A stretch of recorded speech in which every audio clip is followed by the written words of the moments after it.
Assalamualaikum warahmatullahi wabarakatuh. Innal hamdalillah wassalatu wassalamu ala Rasulillah wa ala alihi wa sahbihi wa mawalah. Amma ba'da. Puji dan syukur selalu kita panjatkan kepada Allah Subhanahu wa taala karena dengan nikmat, taufik serta hidayahnya sehingga kita dapat selalu berada bersama orang-orang yang beriman. Allahumma amin.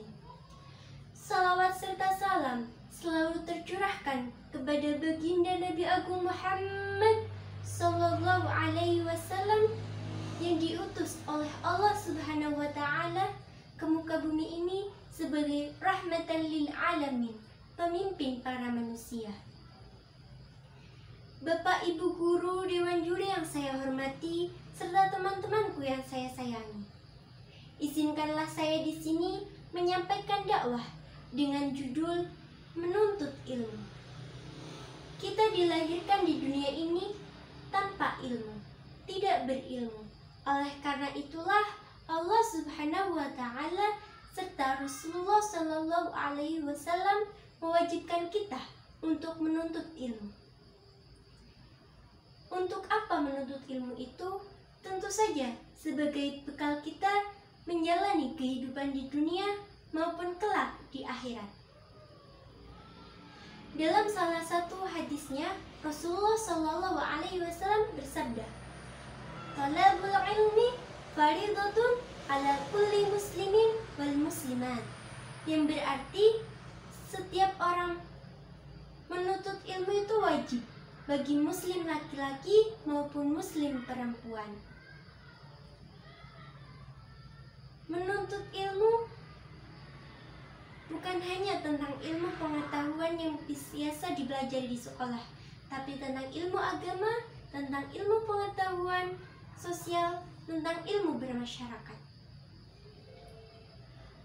Kita diwajibkan menuntut ilmu dari kita dilahirkan sampai nanti kita sudah tidak memiliki nyawa. Dalam kitab Ta'lim Muta'alim, salah satu syekh bersyair yang artinya, orang yang berilmu akan tetap hidup walaupun dia sudah mati. Orang yang bodoh walaupun dia masih hidup tapi dia seperti sudah mati, karena dia tidak dianggap seperti tidak ada. Dalam menuntut ilmu, kita harus tetap rendah hati, tetap bersungguh-sungguh, tetap tekun, tetap bersemangat walaupun banyak cobaan yang menerjang. Apa saja manfaat ilmu? Dengan ilmu, kita dapat mengetahui mana yang benar dan mana yang salah. Misal, ilmu di dunia. Kita dapat mengetahui mana orang yang perlu dicontoh dan mana orang yang tidak perlu dicontoh perilakunya. Kedua, dalam hal akhirat, dalam ibadah, saat orang yang berilmu ketika sholat tentu tahu jika kejatuhan najis itu maka sholatnya batal, maka dia akan mengulanginya. Tapi orang yang tidak berilmu dan tidak mengetahui hal tersebut, ibadah itu bisa menjadi tidak sah dan tidak diterima oleh Allah Subhanahu wa taala. Begitulah mengapa ilmu itu sangat penting dicari. Selain itu, ilmu juga dapat menaikkan derajat seseorang. Tentu, pandangan orang lain kepada orang yang berilmu dengan orang yang tidak berilmu akan berbeda. Orang yang berilmu akan lebih dihormati, akan lebih ditakdimi. Walaupun seperti itu, tapi tujuan menuntut ilmu bukan itu. Tapi menuntut ilmu itu untuk kita, untuk bekal kita nanti di kehidupan dunia maupun di akhirat. Jika kita sudah memiliki ilmu, jangan pernah sombong atas ilmu yang kita miliki. Karena jika kesombongan itu muncul, tentu ilmu itu tidak akan barokah.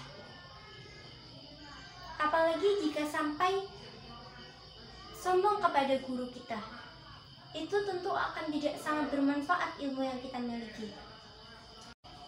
Jadilah seperti padi, ketika dia makin berisi, maka dia akan menunduk.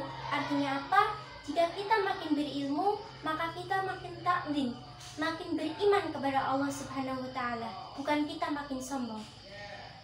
Demikian yang dapat saya sampaikan. Apabila banyak kesalahan dari awal sampai akhir saya menyampaikan, mohon maaf yang sebesar-besarnya. Billahi taufiq wal hidayah.